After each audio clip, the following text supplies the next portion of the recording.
want you to hear from me. I will ask you again, Cheryl. Yes. I've been asking you during the break. I'm asking you again.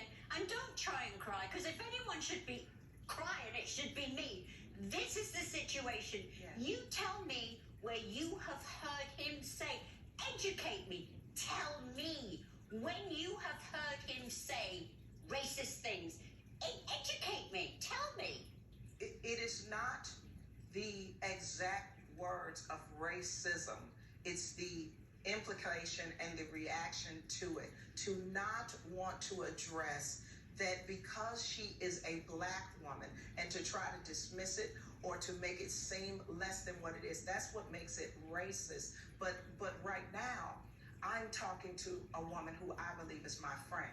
And I don't want anybody here to watch this and say that we're attacking you for being racist. And for that, if I articulated I think it's anything, too late. I think that seed's already sown. But that is why I'm saying for me. I'm saying for me. For me. I thought I was asking a question about the perception for other people. That's why I prefaced it with, I've never heard you utter anything racist, but I have felt that Pierce was racist in his stance against Meghan Markle, and the last time he was on this show, I said as much. I said it when he was on this show. And what was his answer to you? He didn't feel that. He didn't feel that it was racist. He didn't feel that the racial statements that he was making were racist. But I was talking to him. Okay, answer me this one, okay? Because I don't know. I don't understand. If he doesn't like someone, and I think this is for everybody who is born white, if Pierce doesn't like someone and they happen to be black, does that make him a racist? No. That's a no. No. Right. So why can't it be he just doesn't like her? Why does it have to be racist? It's almost like, oh, I'm sorry, Cheryl. No, it's almost like yesterday when you were talking, Mrs. O, it sounded like he was really upset about, what you were saying is a royalist. Like, he is just so, like, deep into honoring the crown and honoring, and do I agree with what he said? No, like you. No, I don't. I think he should have walked off set. No. Do I think he should have sat there and listened to his other co-hosts like we're doing right now and having a conversation and learning from each other? I think that's what corrective evolution is about. I think, in fact, the gentleman that was asking Piers the question, the other gentleman that came on and was talking to Piers, who Piers walked out on, was right what he was saying. I do agree. I agree with him. He was right to challenge Piers on, you never let this go. You know, why are you doing this? And Piers got up and walked out. He didn't answer it. But no, I need to know these things if people are going to call me racist, that you can dislike somebody because of their soul, of their personality, if they are of color, without being called a racist.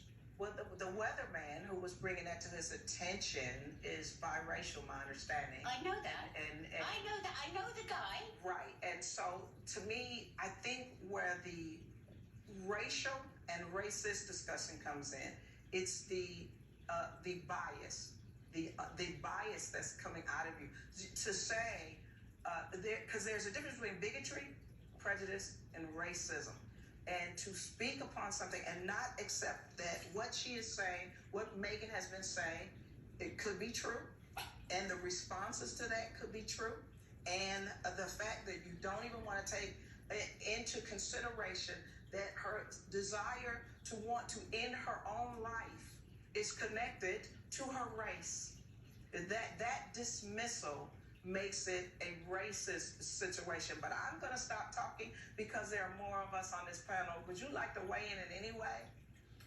You know, this is challenging. This is a really challenging thing to have to talk about on national television. I think when people like Pierce, which we should keep it about Pierce, I think, when they are more outraged at being called a racist than actually acknowledging the racism. I think that's the problem, right? Like in this moment with the interview with Meghan and Harry and Oprah, Meghan and Harry had actual receipts, which is sometimes racism is so you don't have as clear evidence, right? I just want to finish. They told a really compelling story around the way that racism showed up for them in their experience, right? And Pierce's inclination, rather than acknowledging that racism, was to protect the royal family. And that's where, if he could say, you're right, that if that happened, that was terribly racist. And I have seen these headlines, and I acknowledge that there is racism at play here. If he did that, I think that you're entitled to the rest of your opinions, but when you bypass her experience, you don't acknowledge that experience of racism, you are distracting with all of this other information about being a royalist. And I don't know much about, like, I truly am so ignorant, Sharon, about the royal anything. You're not, because it's of another generation. It's an archaic institution. Okay. It's archaic. Because to me, and I hope that this doesn't trigger you or people at home, but I wonder if there's an equivalence here. Tell me if I'm wrong. But when I hear royalist, it almost sounds to me like it's almost the same thing as people who celebrate pre-Civil War culture, like antebellum, the old ways of doing things, where anything that came along with that culture is almost sacred. And in this case, it's a different country, it's a different culture. And royalists, people who respect the Queen and live by the Queen's rules, it's not that way. How come he can't hold the Queen accountable? I guess that's my question. Like, he was posed with the question, hey, let's honor our Queen. And let's celebrate the Queen when the Queen does things that are good. But when the Queen does things or permits things that are questionable, how come we can't love, honor, and hold her accountable without it becoming divisive? Even they supported the Queen. They were praising her that whole interview. Right. So over and over and over. Is it like love and honor means completely ignore any bad behavior and don't ever speak of it? Like, is that what we're saying? Like, or does she not hold the power that we all think that she has? Can she not actually do any change? Does she? I don't know, Mrs. O. Can she? She could have said something. She could have got up and made a speech at any time. She could have been. She has the freedom to go and make a speech. She could have done an interview about it. Whatever. She had the power to stand up and say this isn't right. As far as the British press, the way you were treating a member of our family, this is wrong, this can't continue. She could have done that at any time.